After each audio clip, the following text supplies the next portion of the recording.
नाशिकमध्ये नेमकं काय घडतंय, कशा पद्धतीचा प्रतिसाद मिळतो याचबद्दल बोलूयात आपण। आमचे नाशिकचे ब्युरो चीफ अभिजित पाटील आता आपल्यासोबत आहेत। अभिजित, नाशिकमध्ये नेमकं काय चित्र बघायला मिळतंय, कशा पद्धतीचा प्रतिसाद सध्या मिळतोय? दर्शना, नाशिकमध्ये देखील चक्काजाम आंदोलनाला सुरुवात झाली आहे। या ठिकाणी वेगळ्या पद्धतीने चक्काजाम आंदोलन केलं जात आहे। टाळ मृदुंगाच्या साह्यानं भजन कीर्तन म्हणत त्यांनी मुंबई आग्रा जो महामार्ग आहे तो अडवलेला आहे। सगळ्यात महत्त्वाचं म्हणजे या ठिकाणची वाहतूक व्यवस्था जी काही आहे ती देखील ठप्प झाली आहे। मोठ्या संख्येनं महिला असतील, मराठा समाजातले पुरुष असतील, तरुण असतील या ठिकाणी एकवटलेत आणि त्यांनी या ठिकाणी आंदोलनाला जो रस्ता जो आहे त्या रस्त्याच्या मध्यवर्ती भागावर बसून चक्काजाम आंदोलनाला सुरुवात केलेली आहे। सगळ्यात महत्त्वाचं म्हणजे या ठिकाणी पोलीस फौजफाटा देखील आहे, परंतु या पोलिसांच्या व्यतिरिक्त सगळ्यात महत्त्वाचं म्हणजे या आंदोलनाला कुठेही गालबोट लागू नये यासाठी पोलीस बंदोबस्त खूप मोठ्या प्रमाणावरती आहे। आपल्यासोबत काही मराठा समाजाचे आहे, त्यांना आपण विचारत काय सांगणार, काय आजची तुमची नेमकी भूमिका आहे? हा चक्काजाम आंदोलन हा आमचा मोर्चाचा दुसरा टप्पा आहे। सरकारने आमच्या मागण्यांकडे दुर्लक्ष केलं आहे, आमच्या लक्षात आलेलं आहे।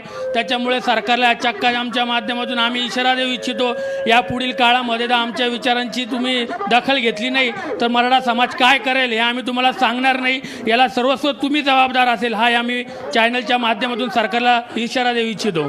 टाळ मृदुंगाच्या माध्यमातून आज आपण या ठिकाणी रस्ता रोको करतोय, काय नेमकी त्यामागची भूमिका आहे?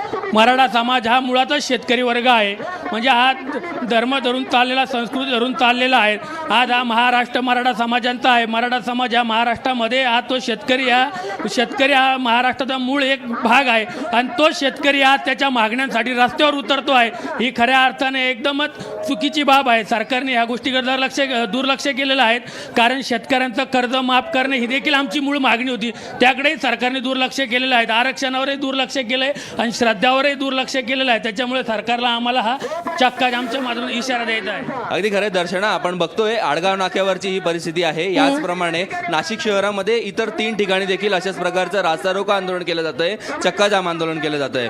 सगळ्यात महत्त्वाचं आहे की मराठा समाजाच्या या मागण्या पूर्ण होण्यासाठीचं हे आंदोलन आहे, परंतु पोलिसांचे यंत्रणा हे किती लवकर या सगळ्या आंदोलकांना समजवू शकतं आणि हे आंदोलन मागे घेऊ शकतं, कारण मुंबई आग्रा मार्गावरची जी वाहतूक व्यवस्था आहे ती ठप्प झाली आहे आणि मोठ्या प्रमाणावरती या ठिकाणी वाहनं उभी आहेत। दर्शना, अगदी खरे अभिजित, एकंदरीत चांगला प्रतिसाद आपल्याला नाशिकमध्ये बघायला मिळतो। अगदी वेगळ्या पद्धतीने हे चक्काजाम आंदोलन नाशिकमध्ये सुरू आहे।